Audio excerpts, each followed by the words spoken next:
اور سنس کراچی کے نوجوان تاجر میر رضا کی جو کہ پراسرار موت ہے، اس کا کیس کانسٹنٹلی چینج ہوتا جا رہا ہے اور کانسٹنٹلی زیادہ کمپلیکیٹ ہوتا جا رہا ہے، نئے موڑ اختیار کر رہا ہے۔ سندھ حکومت نے متاثرہ خاندان کی درخواست پر جوڈیشل کمیشن بنانے کا کیا فیصلہ، فی الحال مؤخر بھی کر دیا پھر اس کو، جس کے بعد ہوا یہ ہے کہ نئی تحقیقاتی جو ٹیم ہے اس نے باقاعدہ اپنا تحقیقات کا آغاز کر دیا ہے۔ بیک گراؤنڈ یہ کہ PECHS کے اندر سے 28 جولائی کو میر رضا جو کہ ہیں وہ غائب ہوئے تھے، اور اس کے بعد پھر فیملی نے ڈھونڈا اور ان کو پتہ چلا کہ جو باڈی ہے ان کی وہ پھر گلستان جوہر سے جا کے ملی تھی، اور ایک رپورٹ تیار کی ہے جس کو آپ دیکھیں، اس کے اندر تفصیلات ہیں۔ نیا کیا ہوا ہے اس کے اندر، ہم واپس آتے ہیں تو پھر اس بارے میں کریں گے بات۔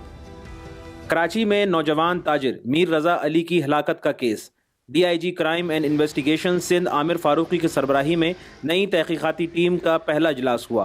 8 رکنی تحقیقاتی ٹیم میں شامل افسران کے علاوہ میر رضا علی کے والدین اور متاثرہ فیملی کے وکیل جبران ناصر بھی DIG عامر فاروقی کے دفتر پہنچے۔ سابق کمیٹی کے افسران اور دیگر افراد نے بیانات قلم بند کروا دیے۔ اجلاس کے بعد میڈیا سے گفتگو میں میر رضا علی کے والد میر حسین کا کہنا تھا، اگر حقائق پہلے ہی سامنے آ جاتے تو خبر کشائی کی ضرورت نہ پڑتی۔ نئی تحقیقاتی ٹیم کو موقف سے آگاہ کر دیا ہے، امید ہے کہ میرے بیٹے کو انصاف ملے گا۔ جی بالکل، اگر یہی چیز ہماری 31 کو بن جاتی تو آئی تھنک کہ ہمیں قبر کشائی کی طرف بھی نہیں جانا پڑتا، مگر ہم آج جس جگہ پہ پہنچے ہیں، جس جگہ پہ آئے ہیں، تو آج ہمیں تھوڑی سی سیٹسفیکشن ملی ہے۔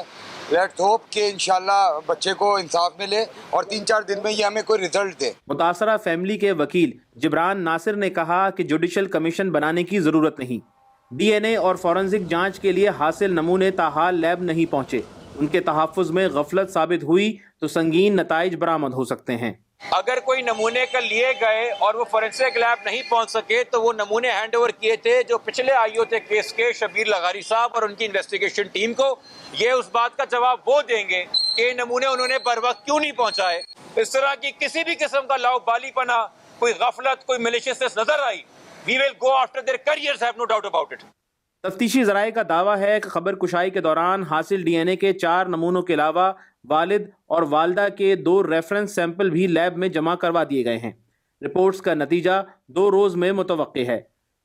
قبر سے نکالی گئی لاش میر رضا علی کی تھی یا نہیں، اس کی تصدیق DNA رپورٹ سے ہوگی۔ دوسری جانب میر رضا علی قتل کیس میں دفعہ 365، 302 اور 201 بھی شامل کر دی گئی ہیں۔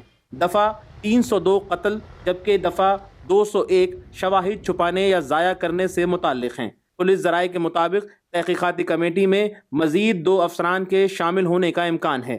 میر رضا کے ورثاء کی جانب سے تحقیقاتی ٹیم کو ایک DSP اور ایک انسپیکٹر کو شامل کرنے کی درخواست کی گئی ہے۔ پولیس کی جانب سے لاش ملنے کے مقام کے قریب واقع گیسٹ ہاؤس کو سیل کر دیا گیا ہے۔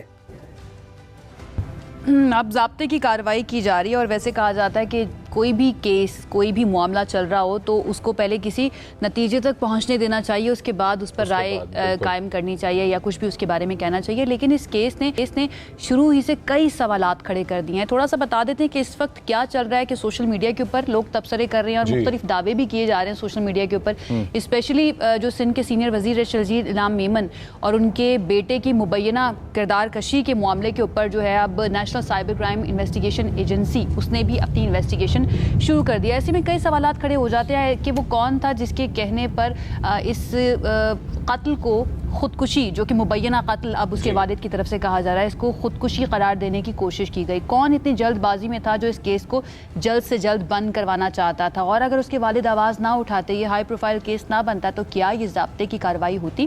بہت سارے سوالات ہیں، ڈیفینیٹلی اس کے لیے انتظار کرنا پڑے گا، لیکن اب ہر پہلو سے تحقیقات کی جا رہی ہیں اس کیس کی، جو کی جانی چاہیے تھی شروع سے ہی اور وہ نہیں کی گئی۔ اچھا، اسی رپورٹ کے اندر جو بیان ان کے وکیل کی طرف سے آیا وہ یہ آیا کہ اگر کوئی جلد بازی میں یا کسی پلاننگ کے تحت لغزش برتی گئی ہے تو وی ول گو آفٹر دیئر کریئرز۔ جو آفیشلز کے بارے میں بات ہو رہی ہے، شفیق لغاری صاحب کا نام لے کے ان کے لائر نے بات کی ہے کہ اگر سیمپلز لیے تھے پہلے ہینڈ اوور نہیں کیے گئے۔ یہ تمام چیزیں ہمیں بتاتی ہیں کہ کس طرح سے اس کیس کے اندر کمپلیکیشنز بڑھتی جا رہی ہیں۔ ریلیٹیولی ایک سمپل کیس تھا کہ جس کو اب کمپلیکیٹ کیا جا رہا ہے۔ Let's hope peace prevails, let's hope کہ لا کا ہاتھ اوپر ہو، کیونکہ اب یہ ہائی پروفائل کیس بالکل یاد ہمیں یہی رکھنا ہے کہ اس کیس کے اوپر اگر اس کے والدین